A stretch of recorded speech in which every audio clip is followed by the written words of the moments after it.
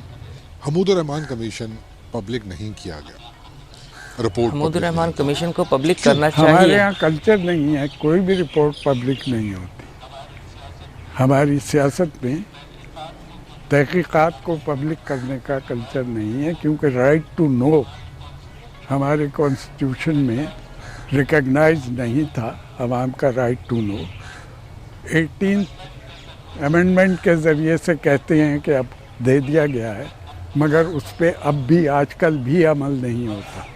تو right to know is not respected, is not recognized. اس لیے ہمیں نہیں پتہ کہ بہت سے فیصلے کس طرح ہوتے ہیں، کیوں ہوتے ہیں، اور اس کا نتیجہ کیا نکلتا ہے۔ ہم نے کچھ سیکھا اس سانحے سے؟ نہیں، ہم نے کچھ نہیں سیکھا۔ اس کی وجہ ہے، میں نے شروع میں جیسے کہا تھا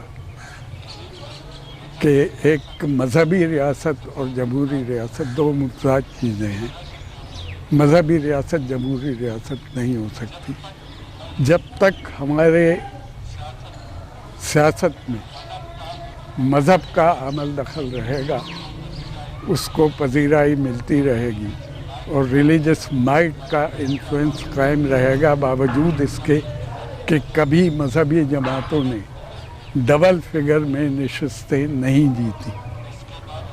اس کے باوجود ان کا انفلوئنس اتنا ہے کہ ہر حکومت میں، ماضی میں بھی اور آج کل بھی، حکومت معذرت خواہانہ رویہ اپنا لیتی ہے جب کوئی مذہبی ایشو اٹھتا ہے۔ تو یہ حالات جو ہیں یہ جمہوریت کے خلاف۔ ہم نے ابھی تک معافی نہیں مانگی ان سے، 49 برس ہونے کو آئے۔ آپ کو نہیں لگتا کہ یہ صحیح وقت ہے کہ ہمارے سیاستدانوں کو یا جو بھی ارباب اقتدار ہیں اب معافی مانگنی چاہیے؟ صحیح ان بات سے؟ ہے یار، ضرور مانگنی چاہیے، اور مستقل مانگتے رہنی چاہیے۔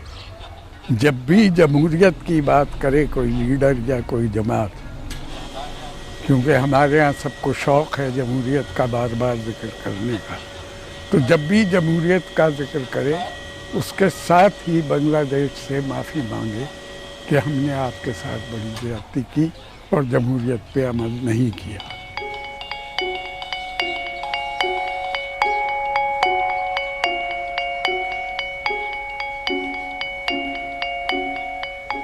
یہ تھا آج کا ویڈیو دوستو یہ جو ایک سانحہ تھا، یہ اگر ہمارے جو پرانے بزرگان جو ابھی نہیں ہیں، اس وقت کے، میں 16 دسمبر 1971 کی بات کر رہا ہوں، ان سے کچھ ایسی مسٹیکس ہوئیں۔ اگر دیکھا جائے کہ بنگلہ دیش کا جو ہمارے وہاں کے لوگ ہیں، پیارے بھائی ہیں، سب سے پہلی بات تو یہ کہ ہمارا اللہ پاک ایک ہے، ہمارا قرآن ایک ہے، اور حضرت محمد صلی اللہ علیہ وآلہ وسلم ہم سب کے آخری نبی ہیں۔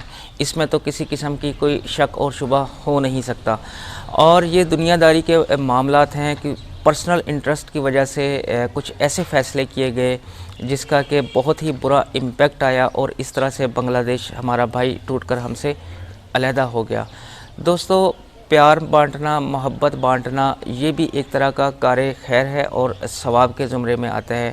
دیکھیے، ہماری یہاں کی جو موجودہ گورنمنٹ ہے، پرائم منسٹر عمران خان صاحب، وہ بہت بڑے دل کے مالک ہیں، اور ان سے میری ریکویسٹ ہوگی کہ پلیز جو بھی یہ سانحہ ہوا ہے، دیکھیے، معافی اگر غلطی ہو جاتی ہے تو اس کی معافی مانگ لینا سے کوئی بڑا یا چھوٹا نہیں ہو جاتا، بلکہ ہمیشہ سے ہی درگزر اور معافی مانگ لینی چاہیے ہے۔